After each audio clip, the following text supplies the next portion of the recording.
Bien, comenzamos entonces esta segunda parte de nuestro curso Teología del Pacto, donde vamos a hablar sobre los pactos. Ahora nos vamos a meter y profundizar sobre los pactos, los tres pactos principales. La teología del pacto no surgió en los siglos XVI y XVII, sino que virtualmente todos los elementos que conformaban la teología del pacto existían de manera incipiente en épocas tempranas. La ortodoxia se volvió a la teología del pacto para darle una expresión histórica redentora a su teología exegética y dogmática. Tal y como fue entendida y practicada por la ortodoxia reformada, no había una distinción significativa entre la teología del pacto y la teología federal. El luteranismo ortodoxo parece haber rechazado la teología pactual porque miraban en ella una confusión entre la ley y el evangelio. Sin embargo, la teología reformada se volvió a la teología del pacto no para modificar o rechazar el avance de Lutero, sino para preservar la soteriología protestante y relacionarla de manera coherente la justificación y la santificación. La teología reformada clásica enseñaba tres pactos: el pacto de redención, el pacto de obras y el pacto de gracia. En este punto desarrollaremos los tres,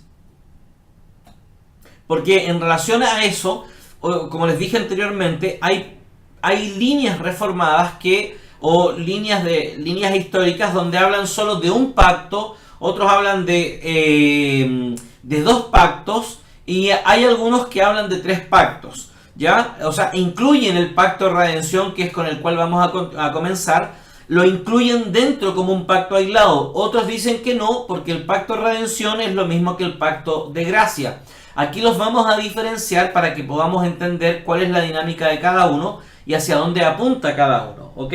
Así que eso vamos a profundizar ahora, los pactos por separado. Partimos entonces con el pacto de redención. Hechos 4, 27 al 28 nos dice: porque verdaderamente se unieron en esta ciudad contra tu santo Hijo Jesús, a quien ungiste, Herodes y Poncio Pilato, con los gentiles y el pueblo de Israel, para hacer cuanto tu mano y tu consejo habían antes determinado que sucediera. Ahí esa frase final es la que nos muestra que hay un acuerdo entre el Padre, el Hijo y el Espíritu Santo, ¿cierto? Que le llamamos pacto de redención, o es un pacto intratrinitario, o también se le puede conocer como consejo eterno, ¿ya? También se le conoce así. Pero acá hablamos de para hacer cuanto tu mano y tu consejo habían antes determinado que sucediera. El pacto de redención es un pacto intratrinitario, es un acuerdo entre el Padre, el Hijo y el Espíritu Santo, donde Cristo va en rescate, o Él es el rescate por los perdidos. El pacto de redención merece un apartado por su importancia dentro de la teología del pacto. Como sucedía con el pacto de obras, en la historia del cristianismo no ha habido consenso en cuanto a su existencia. De hecho, aún dentro de la teología reformada existen autores que no dan lugar a este pacto. Sin embargo, se considera de importancia la teología del pacto y su rol dentro de ella es innegable. Este pacto debe verse como un segmento fundamental dentro del pacto de gracia, no como un pacto diferente en sí mismo, ni mucho menos contradictorio con la verdad central del pacto de la gracia. Como dice Berkhof, se distingue entonces entre el pacto de redención entre el Padre y el Hijo, y basado en el pacto de gracia entre el Dios y el elegido, o el pecador elegido, como menciona Berkhof. En otras palabras, lo que queremos decir es que el pacto de redención es el fundamento del pacto de gracia. Si no existiese el pacto de redención, no existiría el pacto de gracia. Por esa relación íntima que tiene entre el pacto de redención y el pacto de gracia, es que muchos personajes, muchos teólogos de la línea reformada no aceptan el pacto de redención porque creen que es lo mismo, ¿ok? Nosotros acá estamos haciendo la diferencia. El pacto de redención es el convenio entre el Padre que da al Hijo como cabeza y redentor de los elegidos, y el Hijo que acepta voluntariamente el lugar que corresponde a aquellos a quienes el Padre dio al Hijo, dice también Berkov en su teología sistemática. Se trata de un pacto intratrinitario donde el Padre es el originador, el Hijo es el ejecutor y el Espíritu Santo el administrador. Qué hermoso, ¿cierto? El Padre origina, el Hijo ejecuta, el Espíritu Santo administra. El pacto de redención también es llamado pacto eterno, consejo eterno, pacto de paz, etc. Son algunos nombres que ha adoptado este concepto en la teología. Pero la pregunta que debemos hacernos es: ¿cuáles son las referencias bíblicas para este pacto? Voy a acercarme a mi Biblia. Voy a traer la Biblia. Ok, para que... Perdón, ese ruido es porque boté algo acá sacando mi Biblia. Así que después de eso la voy a ordenar. Ok, bien. Sigamos entonces.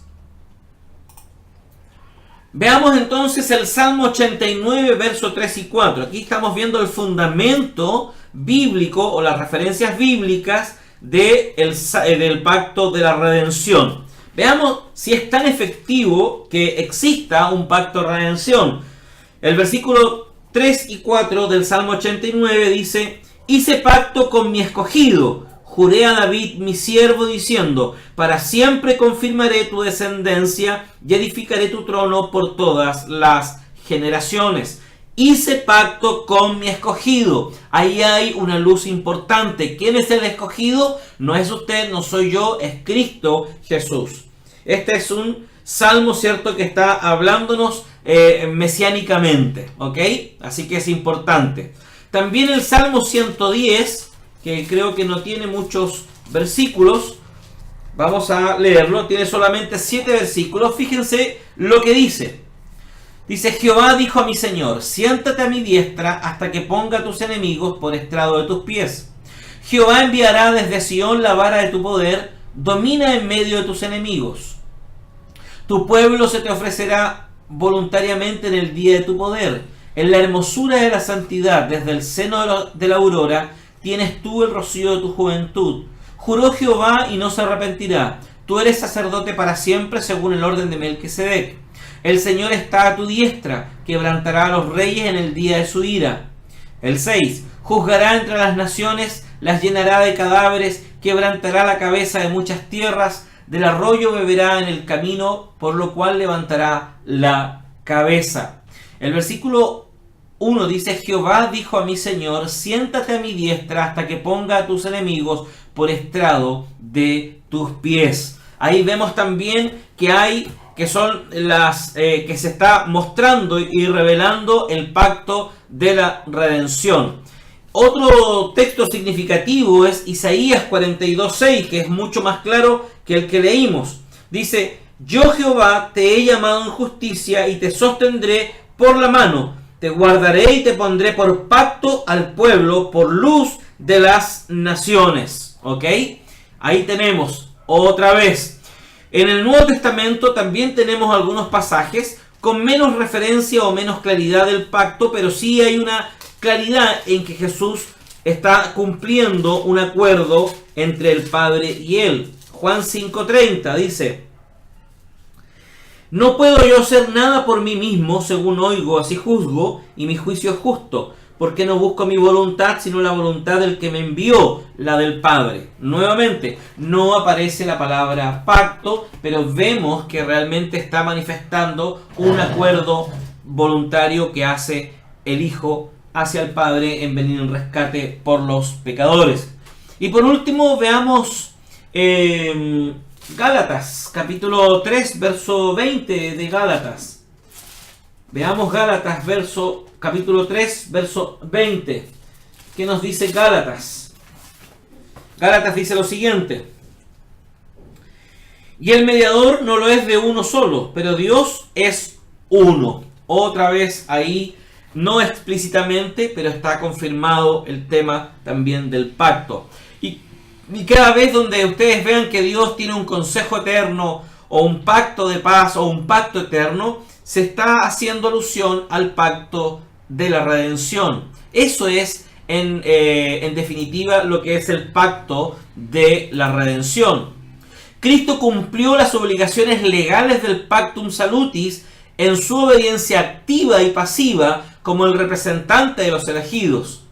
R.C. Sproul indica que Dios no tiene una especie de plan B, sino que al haberse constituido este pacto en la eternidad, precede a la creación y aún a la caída del hombre en el pacto de las obras. Se fijan, este pacto es antes de la fundación del mundo también. Por tanto, se debe repudiar cualquier idea que invite a pensar que el pacto de la redención resultó de una contingencia que se le presentó a Dios y que tuvo que solucionar. Eso lo negamos profundamente. Cristo no es el plan B de nada. Cristo es el plan eterno diseñado por el Padre para toda la humanidad en términos de, o desarrollado en todo el periodo de la humanidad. Podemos afirmar entonces, y sin temor a equivocarnos, que el pacto de redención es la porción del pacto de gracia que hace posible el resto de este. Vuelvo a insistir, sin el pacto de redención no existiría el pacto de gracia. Cristo voluntariamente se ofrece en venir en rescate. Por ende, el pacto de gracia toma significancia y toma relevancia, porque Cristo ya se había ofrecido voluntariamente a venir en rescate de los pecadores. Es la antesala divina del pacto de gracia, sin el cual el segundo no tendría sentido. Es la garantía de que los hombres se salvarán por la fe en un Mesías prometido en el Antiguo Testamento y probado por los cristianos de todos los tiempos. Eso es, a grandes rasgos, el pacto de la redención. Veamos ahora el pacto de obras. El pacto de obras. Génesis 2.15 dice así: tomó pues Jehová Dios al hombre y lo puso en el huerto de Edén para que lo labrara y lo guardase. Y mandó Jehová al hombre diciendo: de todo árbol del huerto podrás comer, mas del árbol de la ciencia del bien y del mal no comerás, porque el día que de él comieres ciertamente morirás. Si bien es cierto, este pasaje no incluye la palabra pacto, ni tampoco la palabra berit, ¿cierto? Que es la palabra que se ocupa en hebreo. Pero ya dijimos en los conceptos fundamentales que la palabra cortar, que es berit, cortar, ¿cierto? Partir, es la que Dios usa en el capítulo 1 cuando dice que Dios creó los cielos y la tierra. Ahí utiliza la palabra, ¿cierto? Cortar, berit. O sea, Dios parte, separa el cielo de la tierra. Eso está diciendo. Y aquí vemos toda la condicionante, o vemos todo el argumento, y vemos además todo el proceso de un pacto. Aunque no tenga la palabra pacto, esto nos habla de un pacto. El nombre histórico y tradicional de este pacto es el pacto de las obras, el cual hace hincapié en que el desempeño de Adán se basa en sus obras. Sería aprobado en cuanto a su obediencia. La palabra obras ayuda a diferenciar este pacto del pacto de gracia, en el que el hombre recibe la bendición de Dios como un don gratuito obtenido, ¿cierto? Sin mérito alguno, perdón.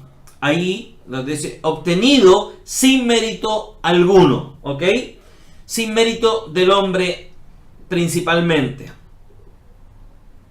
El pacto es un pacto, o el pacto prelapsario. Lapsario es el concepto teológico que se utiliza para la doctrina de los decretos.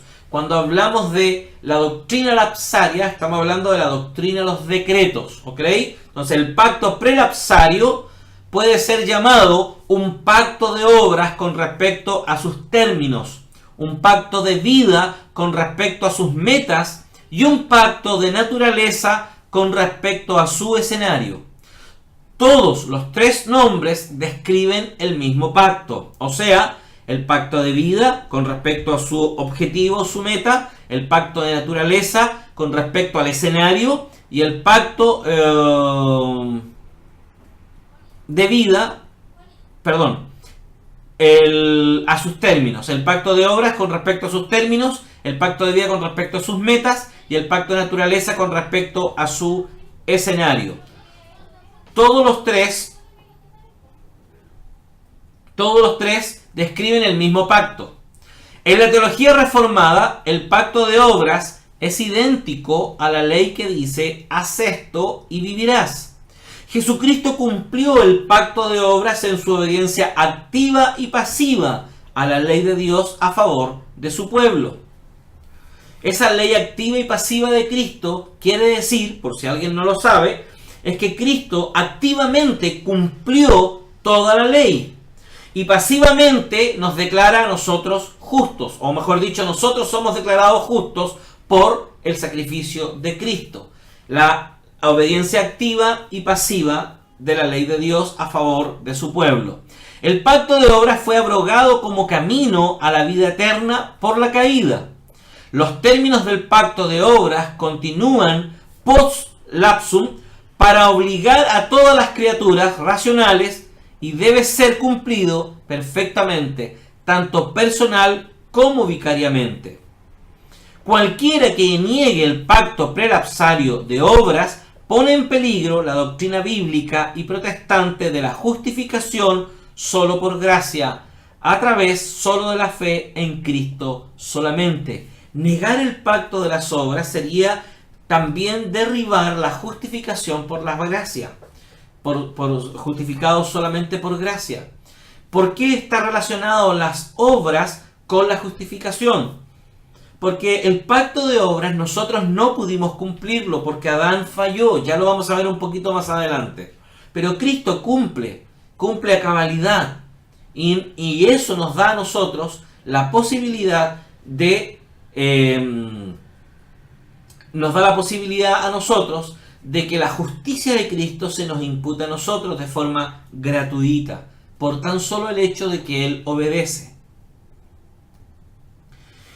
O. Palmer Robertson, en su libro El Cristo de los Pactos, que es un libro que está en portugués, que no está en inglés, o sea, está en inglés y está en portugués. Yo, como leo portugués, principalmente todo este curso de la teología del pacto está desarrollado en virtud de O. Palmer Robertson, del Cristo de los Pactos, porque es el único libro que habla de la teología del pacto. El otro libro en español que habla de teología del pacto se llama Desde el huerto hasta el jardín del Edén. No, desde el huerto hasta el jardín del Edén. No, desde el jardín del Edén hasta no sé dónde. Ya se los voy a mostrar porque también lo tengo ese libro, que es de Williamson. J.I. Williamson creo que es el apellido. Son los dos únicos libros que hablan de la teología del pacto. El de Williamson habla sobre la teología del pacto desde la perspectiva bautista reformada. Y Palmer Robertson habla de la teología del pacto desde la perspectiva presbiteriana o reformada clásica. Entonces Palmer prefiere un nombre más amplio y dice el pacto de la creación. Robertson se refiere al pacto de obras como el pacto de la creación, con un enfoque particular en la prueba del árbol. Este nombre hace hincapié en que toda la vida del hombre estaba bajo un pacto, como el matrimonio, el trabajo y el sábado, o el día de descanso, más que el sábado, el día de descanso, además de la prueba específica de la obediencia a Dios en el árbol. En Génesis capítulo 1 y 2 la palabra pacto no se utiliza, pero hay algunos textos que indican que hubo un pacto entre Dios y Adán. Por ejemplo, Oseas capítulo 6, verso 7 nos dice: mas ellos, cual Adán, traspasaron el pacto, allí prevaricaron contra mí. Fíjense que ese pasaje es determinante y es importantísimo, porque está hablando Oseas y está diciendo, igual que Adán, traspasaron el pacto, fallaron, no cumplieron el pacto, allí prevaricaron contra mí.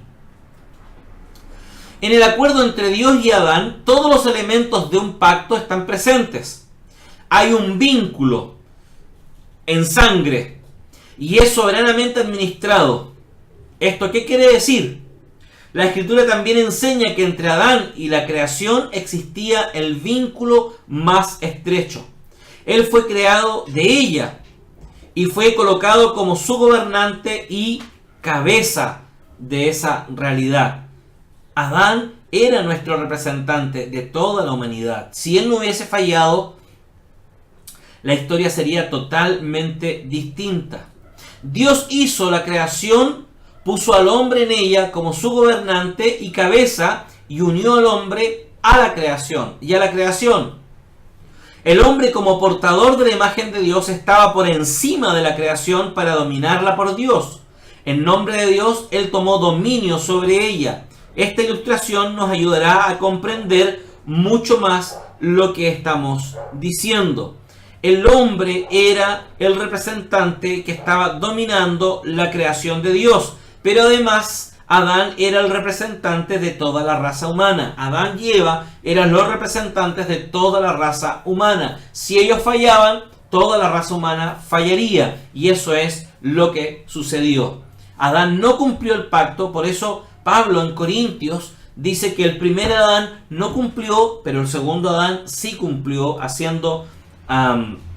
apuntando al segundo Adán como Cristo. Cristo sí cumple el pacto. ¿Cuáles son los aspectos más amplios del pacto de obras? El pacto de obras no se limita a la prueba del árbol. Hubo una serie de aspectos más amplios del pacto que enmarcaron la relación entre Dios y el hombre.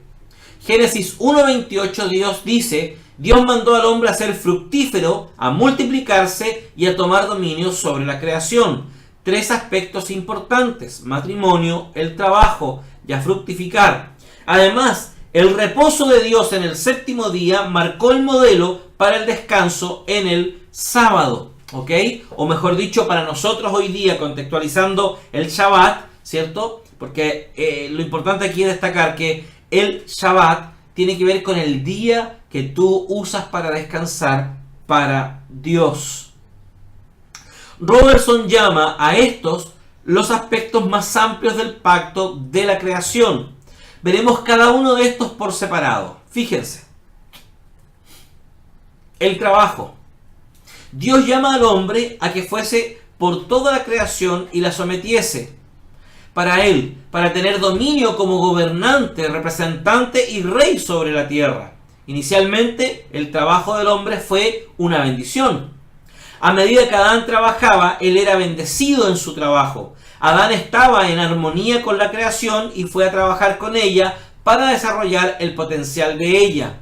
La naturaleza dura del trabajo no fue introducida hasta después de la caída debido al pecado de Adán. Génesis 3:17 lo menciona. Pablo alude a la maldición de la tierra y a la esperanza futura bajo el pacto en Romanos 8, 20 al 22. Leamos lo que dice Romanos 8. Haga la pausa y vamos a Romanos 8, 20 al 22. Dice así.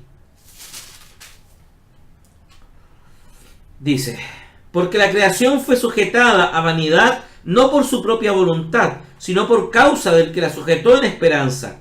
Porque también la creación misma será libertada de la esclavitud de corrupción a la libertad gloriosa de los hijos de Dios.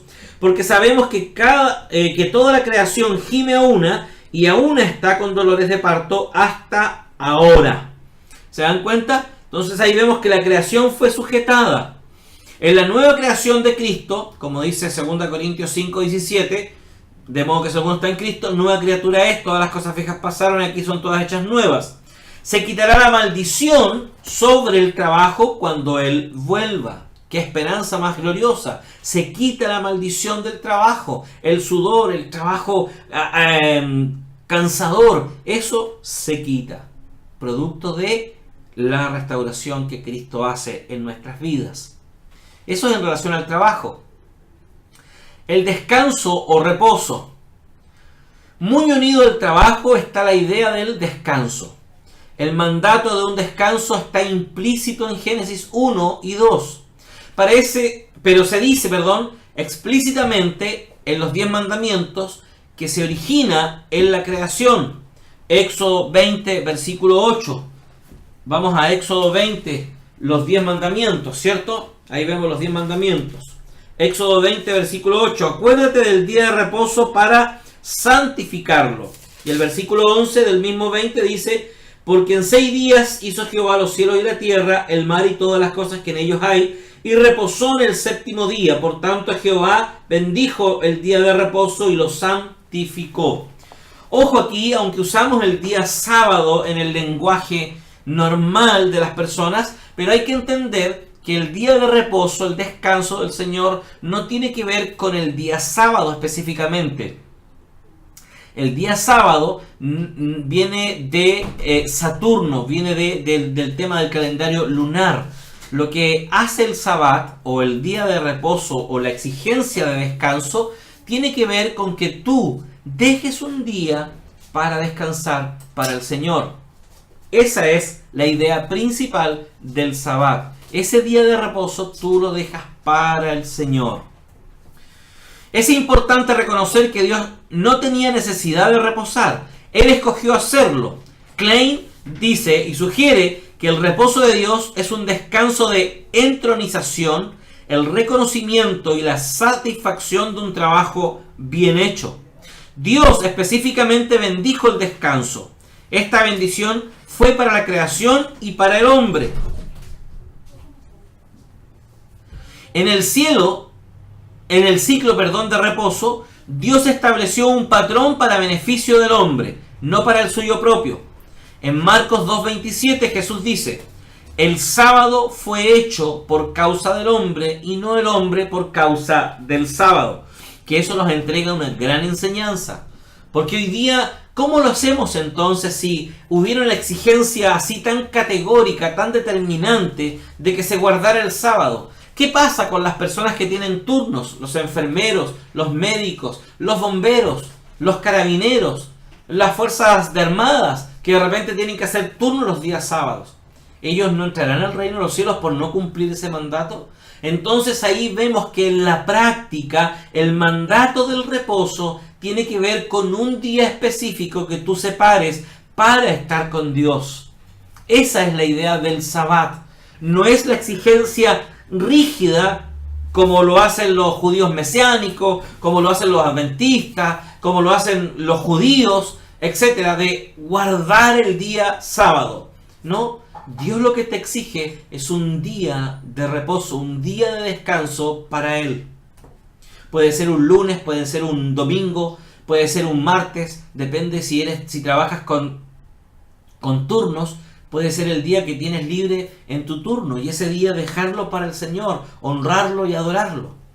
Dios dio al hombre un bendito descanso del trabajo. Él estableció la creación bajo el control del hombre y Él dispuso que la creación pudiera proveer en 6 días lo suficiente para alimentar al hombre por 7.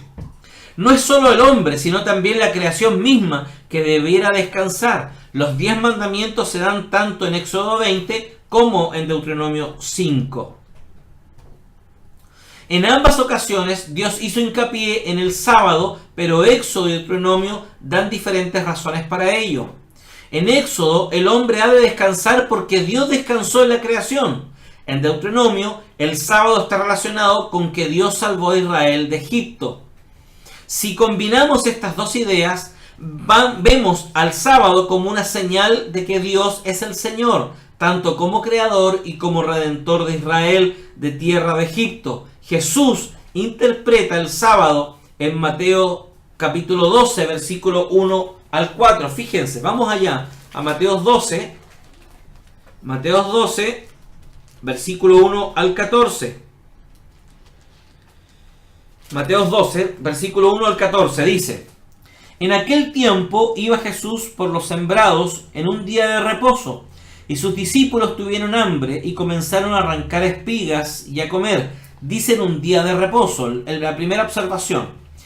Viendo los fariseos le dijeron: he aquí tus discípulos hacen lo que no es lícito hacer en el día de reposo. Pero él les dijo: ¿no habéis leído lo que hizo David cuando él y los que con él estaban tuvieron hambre?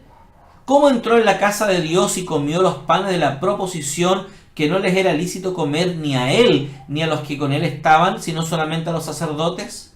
¿O no habéis leído en la ley como en el día de reposo los sacerdotes en el templo profanan el día de reposo y son sin culpa?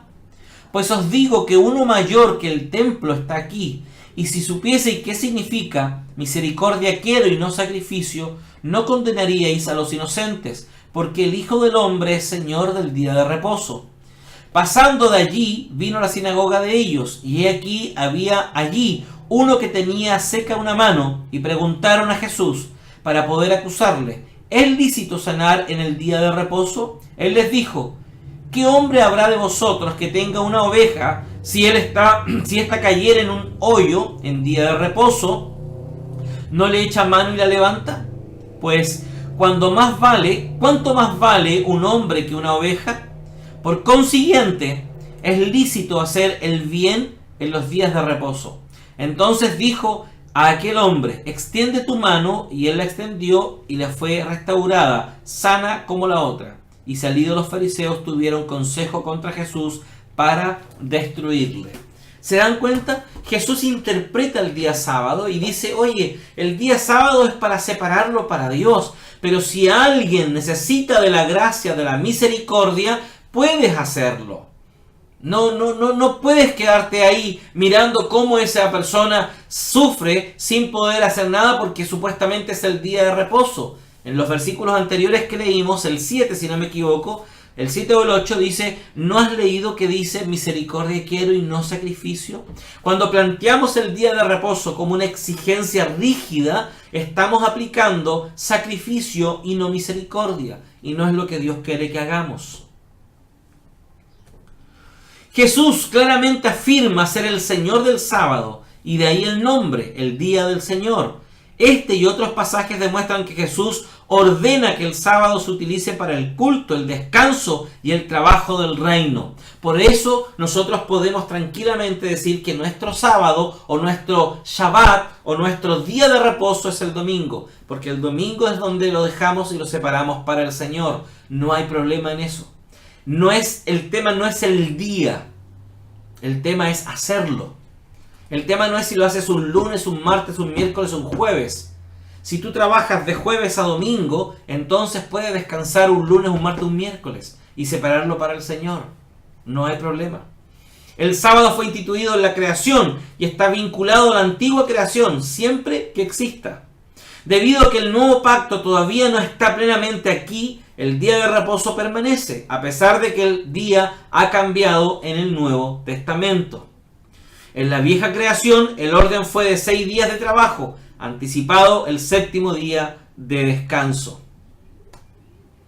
Esta fue una promesa a Adán del descanso que recibiría después de haber sido obediente a Dios. Después de la caída, el sábado servía para señalar a la liberación final y al descanso que Dios traería en Cristo. El descanso del sábado señala la venida de Cristo, el cumplimiento de la obra de Dios. La muerte y resurrección de Jesús trajeron la vieja creación a su fin y comenzó la nueva creación. Ya que el día de reposo ya ha llegado en la resurrección de Cristo, la obra de Dios está hecha y los discípulos celebran el día del Señor. Reposo en el primer día de la semana. Hechos capítulo 20, verso 7. Vamos allá.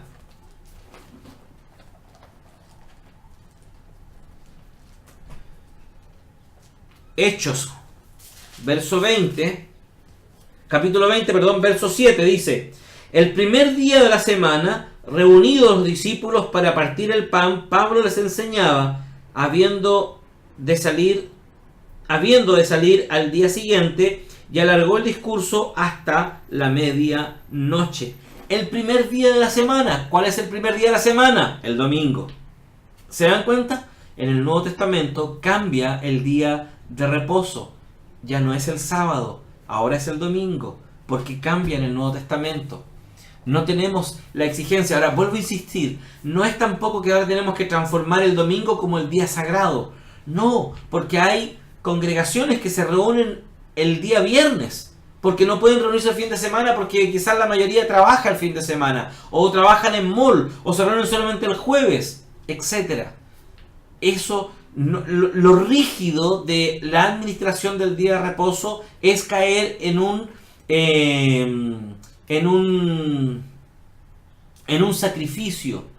En cambio, alterar, o mejor dicho, tener esta flexibilidad de que puede ser el domingo, puede ser el sábado, puede ser el lunes, puede ser el martes, te permite aplicar misericordia a tus hermanos. Porque si no, vamos a cargar el corazón de la hermandad pensando en que no están cumpliendo un mandato del Señor. Y recuerda una cosa, ni tú ni yo podemos cumplir los mandatos del Señor. Lo que nosotros cumplimos lo hacemos en virtud de Cristo Jesús. Porque nosotros por nuestras fuerzas no podemos cumplir la ley. No estamos capacitados para cumplir la ley por nuestro pecado. Los santos del Antiguo Testamento esperaban el descanso de Dios al fin de la semana y al fin de la historia.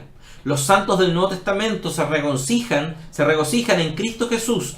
Dios ha terminado la obra. Ahora descansan primero en la obra de Jesús y luego trabajan mientras esperan su segunda venida. Y hasta aquí vamos a llegar, queridos hermanos.